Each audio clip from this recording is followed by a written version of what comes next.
Good morning, dear students. Myself Tarun Dubey. I am your assistant teacher.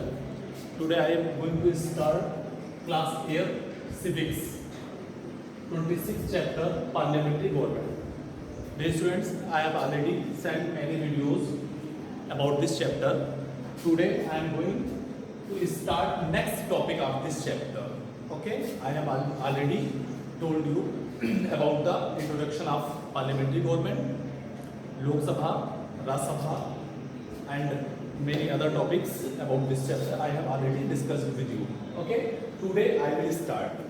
In the previous videos I have told to you, we have discussed with you about the Lok Sabha and its functions and what was the what is the qualification of Lok Sabha member and how work of Lok Sabha in India. ठीक है, ये आप already पढ़ चुके हैं. But today I am going to start next topic, Rajya Sabha.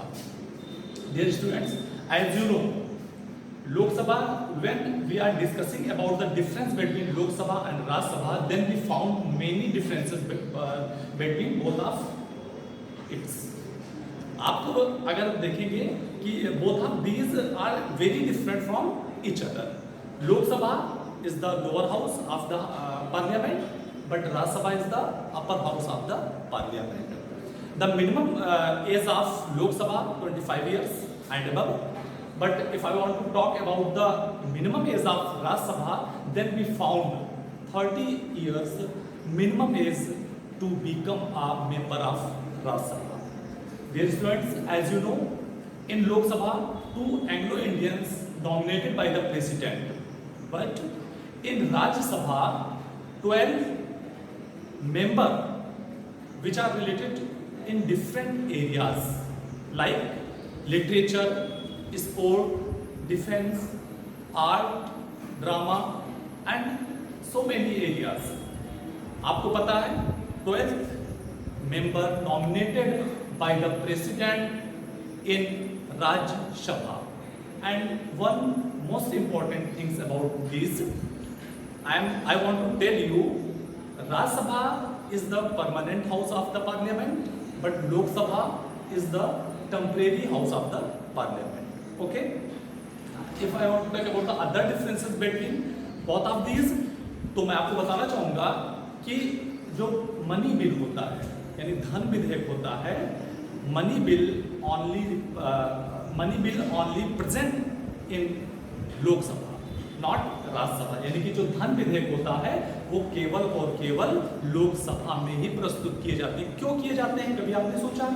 What is the reason behind of it that only लोक सभा the money bill presented? कभी सोचा है क्यों? क्योंकि आपको पता है कि लोकसभा में जो मेंबर होते हैं they are directly elected by the Indian citizens, but Rajya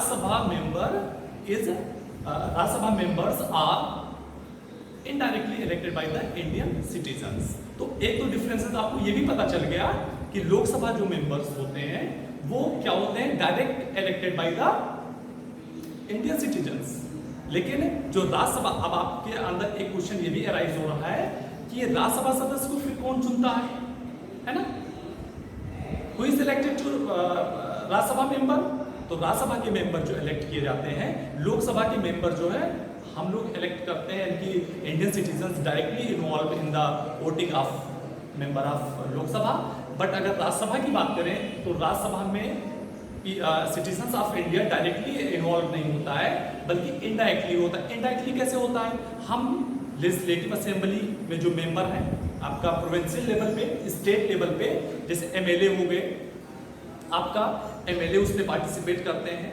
उसमें आप अगर देखें कैटेगराइज किया गया है कि राज्यसभा मेंबर में इतने सदस्य जो है ये nominated by the governor of state in state council. But चूंकि यहाँ बात हो रही है लोकसभा की, तो लोकसभा में अलग अलग राज्यों के लिए अलग अलग सीटें निर्धारित की गई हैं. वो चल करके हम आपको नेक्स्ट सेशन में बताएंगे. उनकी जो सीटें निर्धारित की गई हैं वो किसके आधार पर की गई है? पॉपुलेशन के आधार पर की गई कि किन क्षेत्रों में, यानी कि जो मिनिमम कोई भी जो कंस्टिट्यूएंसीज होगा वो मिनिमम 10 लाख पीपल का वो मिनिमम रिप्रेजेंट करना चाहिए. यानी कि 10 लाख पे एक एमपी होना जरूरी होता है.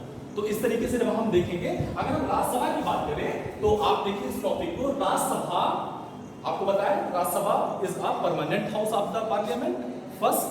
सेकंड की अगर हम बात करें कि the member of Rajya Sabha is not elected directly by the Indian citizens. Third point हमने आपको बताया कि president nominated 12 member in Rajya Sabha which are related different areas of the उनके अगर क्वालिफिकेशन की बात करें डिफरेंट एरियाज के होते हैं, ठीक है।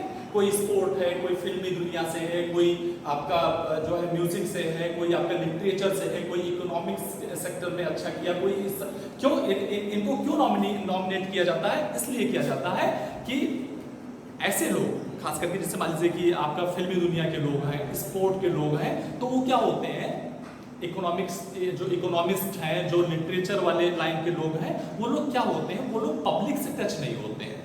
लेकिन हमारे कॉन्स्टिट्यूशन में ये व्यवस्था की गई कि अगर मान लीजिए कि यहाँ पे हमारे लोकतंत्र में क्या होता है, बिना इंटरेस्ट का कोई ना इशू आता है और ना ही कोई बिल आता है और ना ही कोई बिल जो है यहाँ पे पास आउट होता है बिना इंटरेस्ट का। वोट बैंक की राजनीति यहाँ चरम पे होती है। तो यहाँ पे ये रखा गया कि फिल्मी से संबंधित जो भी अफेयर्स हैं, जो भी काम है, जो स्पोर्ट्स से संबंधित जो भी काम है, अगर मान लीजिए कि चूंकि ये लोग क्या है, जितने लोग अन्य लोग हैं वो लोग ना ध्यान दें, क्योंकि वहां पे वोट की तो राजनीति है नहीं, वोट का तो इंटरेस्ट है नहीं स्पोर्ट में या फिल्मी कैरियर में, या किसको रेमन मैग्सेस पुरस्कार मिल रहा है, किसको नोबेल मिल रहा है, कोई इंटरेस्ट नहीं, क्योंकि वहां पे वोटिंग का कोई मैटर नहीं है। तो हमारे कॉन्स्टिट्यूशन में इसकी व्यवस्था की गई कि ताकि बहुत सारे ऐसे क्षेत्र हैं जो उपेक्षित ना रहें, तो उस सेक्टर्स के लोगों को नॉमिनेटेड किया जाता है by the president of India, ताकि उन क्षेत्रों में भी उन क्षेत्रों से संबंधित अनेक प्रॉब्लम्स को वो मेंबर ऑफ राज्यसभा में पुट अप कर सकें और अपने वेलफेयर में काम करवा सकें। ओके, तो इस तरीके से आपने देखा। नेक्स्ट अगर पॉइंट की बात करें तो 250 the maximum number of Rajya Sabha, but in Lok Sabha 552 members जो लोकसभा में है, इनकी the maximum number of Lok Sabha is 552, but in Rajya Sabha the maximum number of Rajya Sabha is कितना 250। ओके, नेक्स्ट पॉइंट है it is the permanent house. जैसे कि आपको पता है कि Rajya Sabha is the permanent house. क्यों परमानेंट हाउस? क्योंकि ये कभी डिस्ट्रॉय नहीं होता है, इसको कभी भंग नहीं किया जा सकता है। क्यों नहीं? इसके क्या होता है, यहाँ पे 1/3 मेंबर रिटायर्ड एवरी 2 years, यानी कि यहाँ पे जितने भी संख्या यानी कि 250 है, मान लीजिए 250 मैक्सिमम नंबर है, बट इन प्रेजेंट टाइम की अगर हम बात करें 245 मेंबर इन राज्यसभा। 255 में बेटा अगर हम बात करें तो 2 इस समय जो है 245 मेंबर है। 245 में क्या है कि 233 indirectly elected by the Indian citizens in Rajya Sabha and 12 nominated by the president in Rajya Sabha, यानी कि 12 लोग जो है राष्ट्रपति इसमें नॉमिनेट किया है और 233 जो मेंबर हैं वो indirectly elected by the Indian citizens, या अगर यूं कहें कि डायरेक्टली इलेक्टेड बाय द जो आपका स्टेट पे विधायक होते हैं वो इलेक्ट करते हैं। और भी बहुत सारे लोग करते हैं, वो जब टॉपिक आएगा तो आपको नेक्स्ट फर्दर क्लास, चूंकि क्लास 8th स्टैंडर्ड की बात हो रही है इसलिए this is enough for you. Okay, अब हम बात करते हैं qualification of Rajya Sabha. What is the qualification to become a member of Rajya Sabha? Rajya Sabha का हमें सदस्य बनने के लिए क्या क्या योग्यताएं होनी चाहिए? आप we are discussing about next point qualification of Rajya Sabha. Okay बेटा, एक क्वेश्चन ये भी आता है कि मान लीजिए, चलिए उसको फिर बाद में डिस्कस करेंगे, ठीक है। क्वालिफिकेशन ऑफ राज्यसभा, ठीक है। अब क्या है, he must be a citizen of India, वो भारत का नागरिक होना चाहिए। भारत का नागरिक का मतलब क्या है कि भारत में इन इंडिया जो भी व्यक्ति any person want to become a member of Rajya Sabha, जो भी व्यक्ति राज्यसभा का सदस्य बनना चाहता है उसका भारत के वोटर लिस्ट में नाम होना चाहिए। इसका मतलब ये होगा यानी कि he must be a citizen of India, वो भारत का नागरिक हो, निश्चित तौर पे हो और जरूरी है होना, नेसेसरी है। लेकिन इसका अगर हम एक अदर मीनिंग निकालें तो हम पाते हैं कि उसका जो नाम है वो भारत की किसी भी कंस्टिट्यूएंसीज के वोटर लिस्ट में होना चाहिए। नेक्स्ट पॉइंट की अगर बात करें, ही शुड बी 30 इयर्स और अबव, यानी कि उसकी जो मिनिमम एज है वो 30 इयर्स। आपने लोकसभा में देखा था 25 इयर्स, बट इसमें क्या है 30 इयर्स।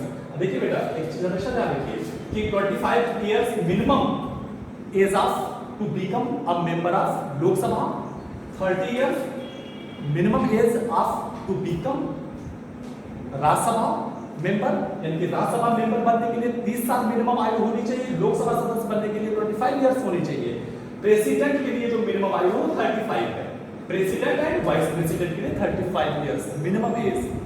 ओके, चलिए नेक्स्ट पॉइंट है हमारा, he should not be a proclaimed defaulter, यानी कि उसके ऊपर कोई वो सजा याफ्ता ना हो।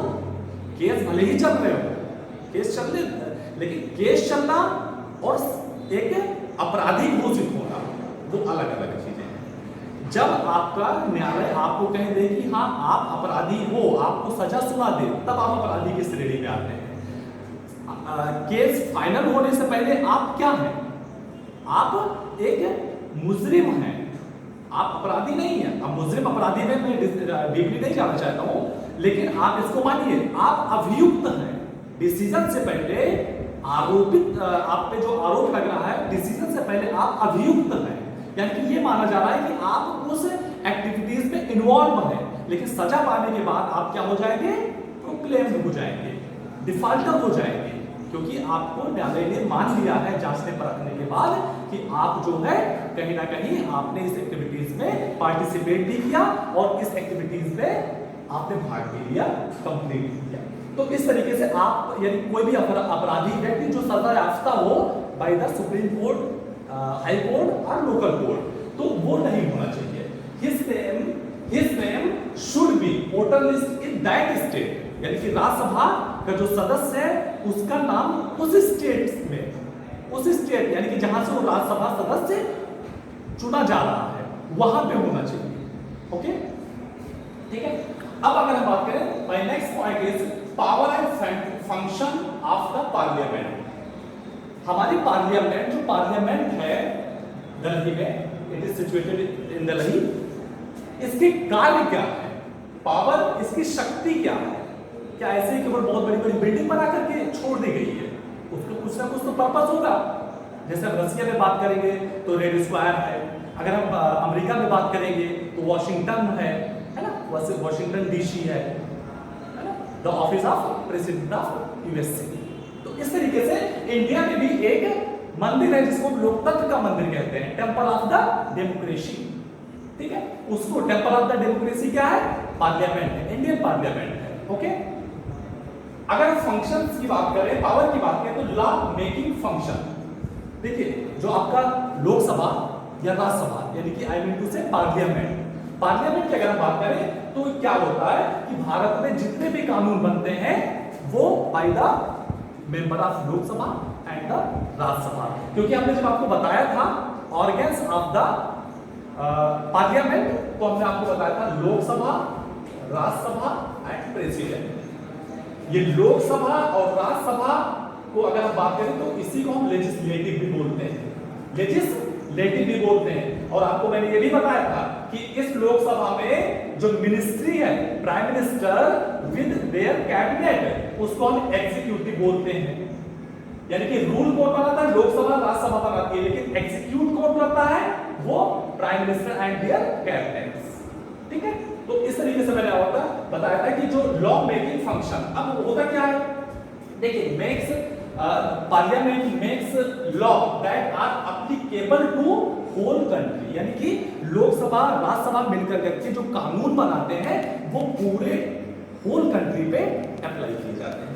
नेक्स्ट पॉइंट पे अगर आप बात करें कि आपने पढ़ा होगा कि अगर हम लॉ मेकिंग में या लॉ में अगर हम जाएंगे तो हम देखेंगे कि 3 टाइप की लिस्ट होती है। एक यूनियन लिस्ट होती है, एक स्टेट लिस्ट होती है, एक कंकरेंट लिस्ट होती है, यानी कि केंद्र सूची, राज्य सूची और समवर्ती सूची। अगर हम केंद्र सूची की बात करें तो the maximum subset in union list then we found 97 subject, यानी कि 97 सब्जेक्ट्स पे 97 सब्जेक्ट्स पे हमारा पार्लियामेंट लॉ मेकिंग कर सकता है। ओके, स्टेट पे स्टेट कर सकता है, और जो आपका कंकरेंट लिस्ट है उस पे सुप्रीम पावर जो है वो किसको प्राप्त है? पार्लियामेंट को ही प्राप्त है। ठीक है, अब इस तरह आपने इसको देखा। नेक्स्ट पॉइंट की अगर हम बात करेंगे कि control on the national finance, यानी कि जो हमारा पार्लियामेंट है वो क्या करता है कि पूरे देश की जो अर्थव्यवस्था है उसको कंट्रोल करता है। यानी कि अगर ये जो आपका एग्जीक्यूटिव है यानी prime minister and his cabinet, ये जो प्राइम मिनिस्टर और कैबिनेट इनकी जो काम करती है वो विदाउट पार्लियामेंट के परमिशन से नहीं करती है। एक भी रुपए जो है ये अगर खर्च करेंगे, यानी कि prime minister and their cabinet एक रुपए भी अगर खर्च करना है आपको, कौन सा रुपया जो कि सरकारी धन है, गवर्नमेंट मनी है, उसको खर्च करने के लिए पार्लियामेंट का अप्रूवल मिलना जरूरी है। बिना पार्लियामेंट के अप्रूवल से गवर्नमेंट या कैबिनेट एक पैसे खर्च नहीं कर सकती है, चाहे वो किसी भी एरियाज में हो, चाहे वो कैजुअल एक्टिविटीज पे खर्च करे, चाहे वो इकोनॉमिकल में करे, चाहे वो सोशल में करे, चाहे वेलफेयर में करे, चाहे SC STs के लिए करे, किसी के लिए भी करे, लेकिन बिना पार्लियामेंट के अप्रूवल से नहीं कर सकती। तो यहाँ पे क्या हुआ? Parliament is important for the nation and control the finance activities. ठीक है, my next point is control over the government. ये गवर्नमेंट को भी कंट्रोल करती है, बिकॉज एज यू नो, आप जानते हैं कि लोकसभा यानी कि prime minister and their cabinet are totally responsible to the Lok Sabha, यानी प्रधानमंत्री और उनका जो मंत्रिपरिषद है वो कोई भी काम करेगा वो लोकसभा के प्रति उत्तरदायी होता है। रिस्पांसिबल मतलब ये होता है कि प्रधानमंत्री और उनकी मंत्रिपरिषद को अपने हर एक एक्टिविटीज की जानकारी लोकसभा को विधिवत यानी कि डिटेल डिस्क्राइब करनी पड़ती है। और हम आगे भी बताएंगे कि होता है पार्लियामेंट्री, अगर हम एक्टिविटीज की बात करें तो उसमें होता है क्वेश्चन आवर्स, यानी क्वेश्चन आवर्स वो आवर्स होता है जो 11 से 12 PM 11 morning 11 AM to 12 PM यानी 1 घंटे का सेशन होता है। उसमें जितने भी मेंबर ऑफ लोकसभा हैं they have right to ask the question from the prime minister and their cabinets. Okay, तो इस तरीके से गवर्नमेंट इज डायरेक्टली, आपको पता है परमानेंट लोकसभा तो परमानेंट होता नहीं है। अगर प्राइम मिनिस्टर और उनकी कैबिनेट लोकसभा के क्वेश्चंस का सही जवाब नहीं दे पाती है तो क्या होता है? लोकसभा डिस्ट्रॉय कर दी जाती है बाय द प्रेसिडेंट। तो इस तरीके से इसीलिए कहा जाता है क्योंकि डिस्ट्रॉय होने का खतरा हमेशा बढ़ जाता है लोकसभा पे, तो वहां पे इसीलिए कहा जाता है कि Lok Sabha is a temporary house. Okay, अब अगर हम बात करें क्वेश्चन आज मैंने बताया कि आपको। नेक्स्ट पॉइंट की अगर बात करें जुडिशियल फंक्शंस। अब जुडिशियल फंक्शंस क्या होते हैं आपको पता है? पार्लियामेंट जो हमारी इंडियन पार्लियामेंट है, Indian parliament enjoy the law and rule and regulation, यानी कि हमारा जो पार्लियामेंट है वो कहीं ना कहीं लॉ मेकिंग भी करता है और ज्यूडिशरी में भी अनेक तरीके से जितने भी अमेंडमेंट हैं, जितने भी नियम कानून बनते हैं, वो सारी चीजें लोकसभा और राज्यसभा यानी पार्लियामेंट उसको कंट्रोल भी करती है और एग्जीक्यूट भी करती है। ओके, तो इस तरीके से आपने देखा। और जुडिशियल फंक्शन में आपने देखा होगा कि अगर president, vice president, chief election commissioner, any जजेस ऑफ सुप्रीम कोर्ट, एनी जजेस ऑफ स्टेट लेवल, तो ये सारी स्टेट इम्पीचमेंट भी ला सकती है। कौन ला सकता है? पार्लियामेंट ला सकती है। तो पार्लियामेंट के जुडिशियल राइट्स में ये भी पॉइंट है, the rights of impeachment against to president, vice president, chief election commission and all जजेस ऑफ द लोकसभा, ऑल जजेस of supreme court and high court and also local court. ठीक है, तो इस तरीके से आपने जुडिशियल फंक्शंस को भी देखा। अब बात आती है इलेक्टोरल फंक्शन, यानी कि इलेक्टोरल फंक्शन क्या है? तो आपको मैं बता दूं कि parliament play the important role to elect the president and vice president, यानी कि हम जब राष्ट्रपति के चुनाव और उपराष्ट्रपति के चुनाव की बात करेंगे, when we are talking about the election of president and vice president, then we found the importance of parliament. Parliament play an important role to elect the president of India and vice president of India. तो हम इस तरह देखते हैं कि जो भारत के राष्ट्रपति हैं और उपराष्ट्रपति हैं उनके इलेक्शन में पार्लियामेंट का ही योगदान होता है, अदर का होता ही नहीं है। हम मोस्ट नहीं कह सकते most important role of parliament, no, only one important role of parliament. ठीक है, अब नेक्स्ट बात है अमेंडमेंट ऑफ द कॉन्स्टिट्यूशन। ठीक है, आपको पता है कि भारत में एनी अमेंडमेंट यानी कि कोई भी जो आपका संशोधन है, आपका जो आपका कॉन्स्टिट्यूशन अमेंडमेंट है वो बिना पार्लियामेंट के नहीं हो सकता है। आपने देखा होगा सबसे पहले भारत में अमेंडमेंट 1951 में स्टार्ट हुआ। इस समय अगर हम बात करें तो 126 अमेंडमेंट से ऊपर अमेंडमेंट इंडिया में हो चुके हैं। तो इस तरीके से आप देखते हैं कि अमेंडमेंट, चूंकि आपने देखा जब लॉ मेकिंग की बात कर रहे थे तो parliament has right to making a law in India, यानी कि भारत में कानून निर्माण करने की शक्ति पार्लियामेंट के पास है। तो जब कानून निर्माण कर सकता है तो कानून में संशोधन भी कर सकता है, वही पॉइंट है ये amendment of the constitution. Okay, तो इस तरीके से आपने ये देख लिया। ओके, अब बात आती है कि जो आपका कुछ अमेंडमेंट ऐसे होते हैं जो जनरल काउंटिंग के द्वारा हो जाते हैं, कि यानी कि एक लोकसभा बैठती है, उसका एक मीटिंग होता है और वहां पे एक नॉर्मल तरीके से होता है। कुछ अमेंडमेंट ऐसे होते हैं जैसे मनी बिल। मनी बिल में क्या होगा कि 2/3 part of the Lok Sabha must be joined and participated in the session of in that time when money bill discussed in the Lok Sabha. जब लोकसभा में मनी बिल पे कोई discuss होता है उस समय लोकसभा के पूरे सदस्यों का 2/3 मेंबर होने जरूरी है। ओके, समझ गए आप? तो इस तरीके से आपने आज इतने टॉपिक देख चुके हैं। हमारा जो नेक्स्ट वीडियोस आएगा वो जो भी हमारा नेक्स्ट हमारा further topic of this chapter होगा वो हमारा आपको नेक्स्ट वीडियोस में जाएगा। Okay, thank you sir.